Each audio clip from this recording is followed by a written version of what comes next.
Assalamu alaikum, dear students. Today's topic is soil-borne disease.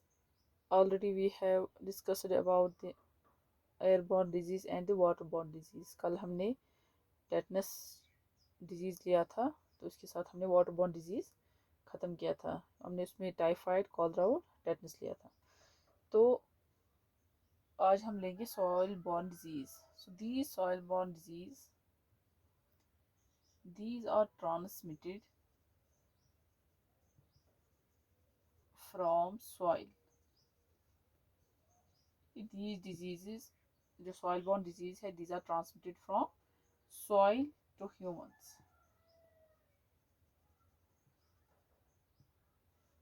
ठीक है, soil से transmit होते हैं. अब ट्रांसमिट कैसे होंगे from soil to human? That is, these are transmitted through various pathogens.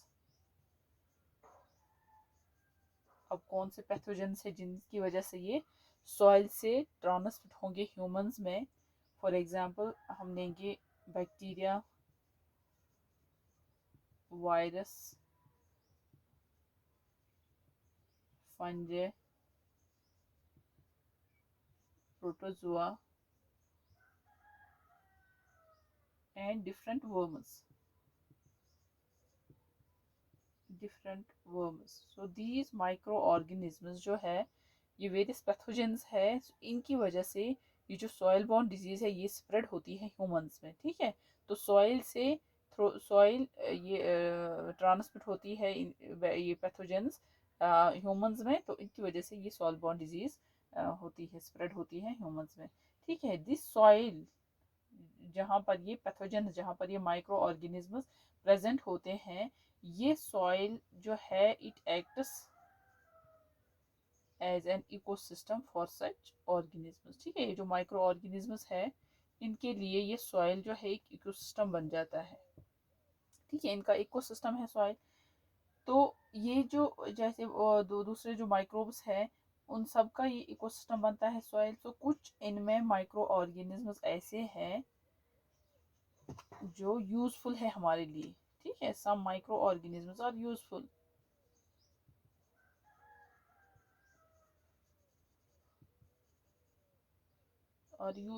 And कुछ इनमें माइक्रो ऑर्गेनिजम्स है वो डेंजरस होते हैं. ठीक है, यहाँ पर आपको देखना है कि इन्हीं माइक्रो ऑर्गेनिज्म में कुछ माइक्रोब ऐसे हैं जो हमारे लिए यूज़फुल होते हैं, जो हमें फ़ायदा देते हैं, और कुछ उनमें से हैं जो हमारे लिए बहुत ज़्यादा ख़तरनाक होते हैं, क्योंकि उनकी वजह से हमें कुछ डिजीज़ स्प्रेड होती है जो फेटल, बाद में फेटल बन जाता है. तो यहाँ पर हमने देखना है कि जो सॉइल बॉर्न डिजीज़ जो है वो कौन कौन सा है जो कि ह्यूमंस में होती है. जैसे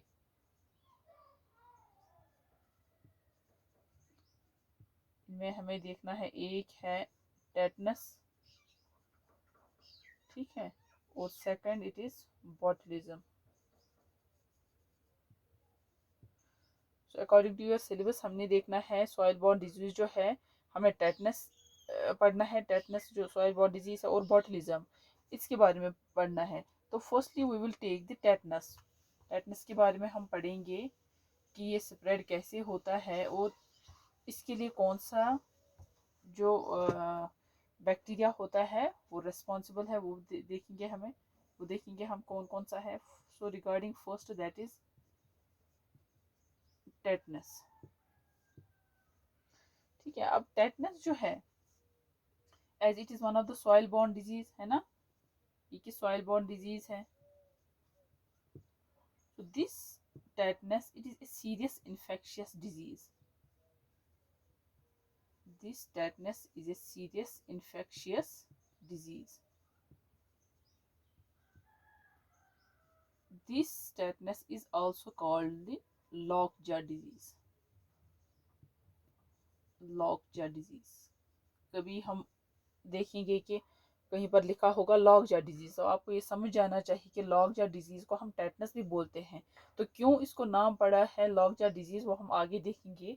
तो यहाँ पर जो ये टेटनस है, it is also a non communicable disease, non communicable disease ये ऑलरेडी हमने डिस्कस किया है कि कम्युनिकेबल डिजीज कौन से होते हैं और नॉन कम्युनिकेबल डिजीज कौन से होते हैं। ठीक है, नॉन कम्युनिकेबल डिजीजेस और those diseases which are not transmitted from human to human, ये ट्रांसमिट नहीं होते हैं ये वाले डिजीज। तो ये टेटनस भी जो यहाँ पर है it is also a non communicable disease, ये ट्रांसमिट नहीं होगा पर्सन टू पर्सन। ठीक है, तो this disease that is this tetanus it is cause due to exposure to the bacteria, namely Clostridium tetani, Clostridium tetani। तो ये एक bacteria है क्लोस्ट्रीडियम टेटने, इसकी वजह से ये डिजीज स्प्रेड होती है, दैट इज टेटनस। तो ये बैक्टीरिया जो है ये कहाँ पर, क्योंकि हमने पहले ही देखा these are the soil borne disease की सॉइल में ही ये बैक्टीरिया प्रेजेंट होगा। तो ये क्लोस्ट्रीडियम टेटने जो कि सॉइल में प्रेजेंट है, ठीक है, ये कहाँ कहाँ पर प्रेजेंट होगा। So this clostridium tetani it exists in soil, it exists in manual, जो हम मैनुअल यूज करते हैं। ठीक है, तो इस तरह हम देखते हैं कि ये वहां पर भी होगा, it exists in dusty environment, जो कि डस्टी एनवायरनमेंट जहाँ पर होगा वहां पर भी ये बैक्टीरिया प्रेजेंट होगा। ठीक है, तो ये बैक्टीरिया हम देखते हैं कि कभी कभार फॉर एग्जांपल हम देखते हैं कि हमें जो है हमारी बॉडी जो है वो वोंड हो गई है, यानी कि उस पर जख्म लग गया किसी भी वजह से, किसी भी इंसिडेंट से अगर हमारी बॉडी जो है if it gets wounded with a contaminated object, अगर कहीं कभी पर कहीं हमें देखना है कि हमारी बॉडी पे जख्म लग गया किसी भी कंटेमिनेटेड ऑब्जेक्ट से, तो वहाँ पर इन्फेक्शन स्प्रेड होगा। ठीक है, तो किसी भी पर्सन में अगर जख्म लगता है बॉडी पे तो उस जख्म पे इन्फेक्शन होगा, उसकी बॉडी में धीरे धीरे इन्फेक्शन क्रिएट होगा। ठीक है, तो वहाँ पर हम देखेंगे कि उसकी होल बॉडी जो है वो इन्फेक्ट हो जाएगी। तो यही बैक्टीरिया जो कि हमारे सॉइल में प्रेजेंट होगा, जो कि हमारे एटमॉस्फेयर में भी प्रेजेंट होगा, जहाँ पर डस्टी इन्वायरमेंट होगा, जहाँ पर डस्टी जो एटमॉस्फेयर होगा, तो वहाँ पर भी ये प्रेजेंट होगा। तो इसकी वजह से वो क्लॉस्ट्रीडियम टेटने जो उसकी वॉन्ड पर आ जाता है उस पर्सन के, जहाँ पर उस पर्सन को जख्म लग गया है, तो उसके जख्म पर आ जाएगा, तो वहाँ पर उसकी बॉडी इन्फेक्ट होती है। ठीक है, तो ये उस टाइम ये जो बैक्टीरिया है ये टॉक्सिन प्रोड्यूस करता है, ये bacteria, that toxin is called neurotoxin, neurotoxin. तो जब इस बैक्टीरिया ने न्यूरोटॉक्सिन क्रिएट किया, प्रोड्यूस किया उसकी बॉडी में,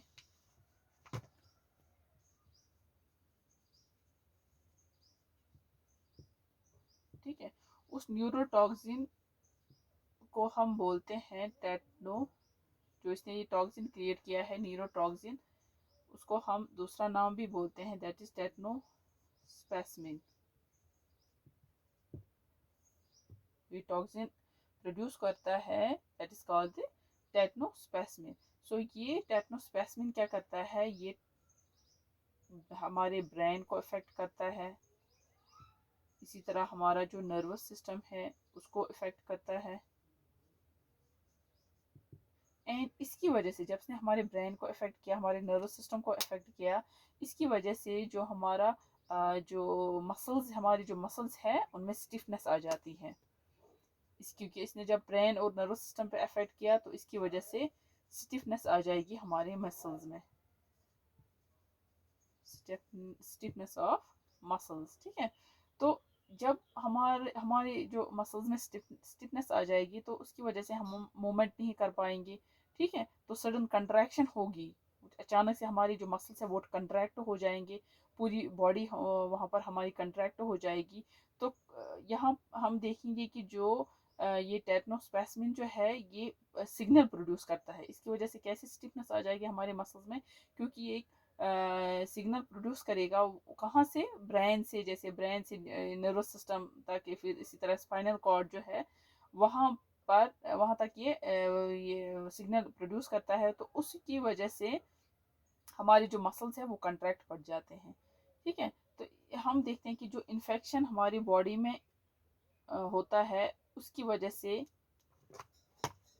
हमारे जो मसल्स है, इन्फेक्शन जब हमारी बॉडी में होता है तो उसकी वजह से जब हमारे मसल्स जो है, फर्स्टली हमारे मसल्स जो है वो कंट्रैक्ट हो जाएंगे, या हम इसे लिखेंगे जो मसल्स है वो स्टिफनेस उनमें आ जाएगी। इसी तरह ब्रीदिंग डिफ़िकल्टी होगी।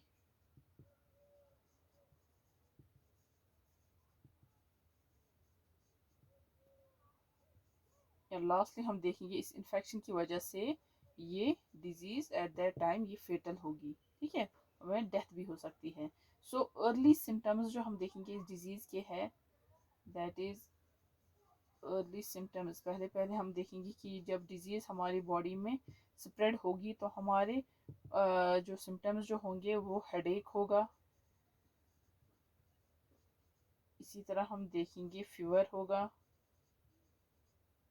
डायरिया, ये अर्ली सिम्टम्स है। इसी तरह मसल स्टिफनेस।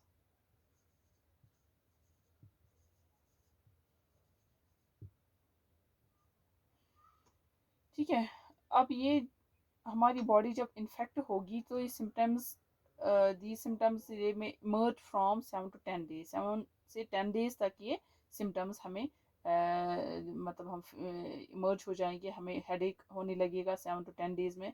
जब भी हमारे बॉडी जो है इन्फेक्ट होगा इस बैक्टीरिया की वजह से, तो तब हमें हेडेक होने लगेगा, फीवर, डायरिया, मसल स्टिफनेस हो जाएगी 7 to 10 डेज में ही। ठीक है, ये सिम्टम्स हमारी बॉडी में क्रिएट हो जाएंगे। तो this was about the tetanus. Tetanus जो है इसके सिम्टम्स क्या है, कॉमन सिम्टम्स ये थे अर्ली सिम्टम्स। अब कॉमन सिम्टम्स जो है वो है ब्लडी। कॉमन सिम्टम्स यहाँ पर ये पहले सिम्टम्स है जो हमें पहले पहले लगेंगे, ये वाले सिम्टम्स। अब जो कॉमन सिम्टम्स जो इसके रहेंगे, that is bloody stool. Stool जो है उसके साथ ब्लड आना। इसी तरह सुअर थ्रोट। इसी तरह हम देखेंगे rapid heart beat. Heart beat जो है वो रैपिड होगी।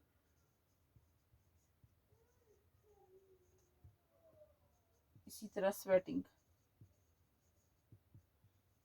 स्वेटिंग भी होगी।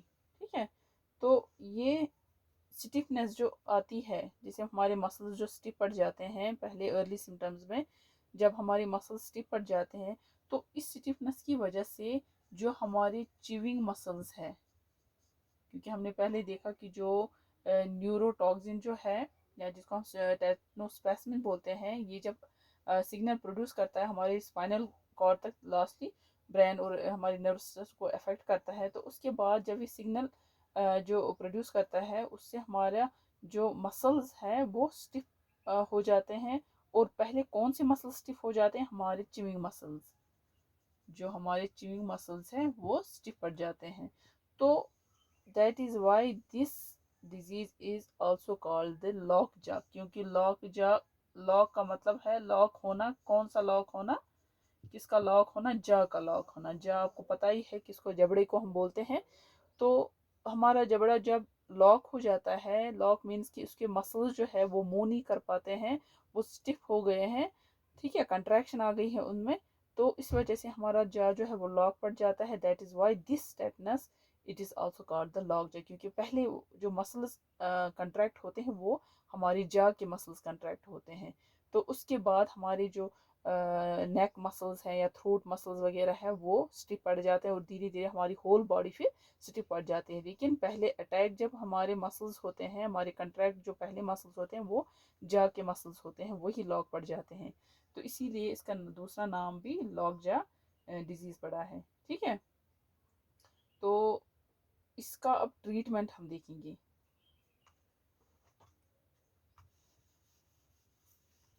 इसका ट्रीटमेंट जो है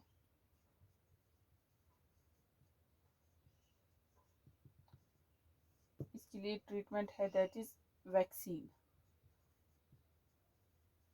टेटनस वैक्सीन। हमें वैक्सीन करना है और वैक्सीन कौन सा करना है, that is called the TIG। TIG का फुल फॉर्म है टेटनस इम्यूनोग्लोबिन। ये टेटनस रहता है इस डिजीज़ के लिए। तो मोस्टली हम देखते हैं कि जो चिल्ड्रंस हैं इनमें ये ज़्यादातर ये डिजीज़ देखी गई है, ये टेटनस डिजीज़, क्योंकि जो चिल्ड्रंस है they are continuously in contact with the contaminated objects, है ना, वो जो कंटिन्यूसली उन कंटेमिनेटेड ऑब्जेक्ट्स के साथ होते हैं, वो खेलते रहते हैं, उनमें हाइजीन नहीं रहता है। तो उन बच्चों में ज़्यादातर हम ये डिज़ीज़ देखते हैं। तो इसीलिए जो वैक्सीन है टेटनस वैक्सीन, ये मोस्टली जो चिल्ड्रंस हैं उनको हम करते हैं, क्योंकि ये डिजीज़ ज़्यादा उन्हीं में होती है। तो अब ये ट्रीटमेंट जो है, ये TIG जो है, दिस इज़ मोर इफ़ेक्टिव। ये और दूसरा भी है, जैसे हमने बोला भी TIG है, दूसरा भी है पेंसिलिन है। पेंसिलिन ये भी एक वैक्सीन है, लेकिन मोर इफ़ेक्टिव कौन है, TIG is more effective as compare to penicillin. ठीक है, यहाँ पर ट्रीटमेंट हम TIG भी करते हैं, हम पेंसिलिन भी करते हैं, बट मोस्ट इफेक्टिव जो है वो है TIG। ठीक है, तो ये हम देखते हैं कि जो ये चिल्ड्रंस हैं उनमें ज़्यादातर ये डिजीज़ देखी गई है, और ये जो TIG है ये मोर इफेक्टिव है एज कम्पेयर टू पेंसिलिन, क्योंकि TIG जो है it kills the bacteria that is clostridium tetani जो है उसको ये किल करता है पूरी तरह से। ये उतना इफेक्टिव नहीं रहता है पेंसिलिन, इसीलिए TIG जो पूरी तरह से उस बैक्टीरिया को किल करता है। ठीक है, तो this was about the tetanus. Tomorrow we will take the बोtulism।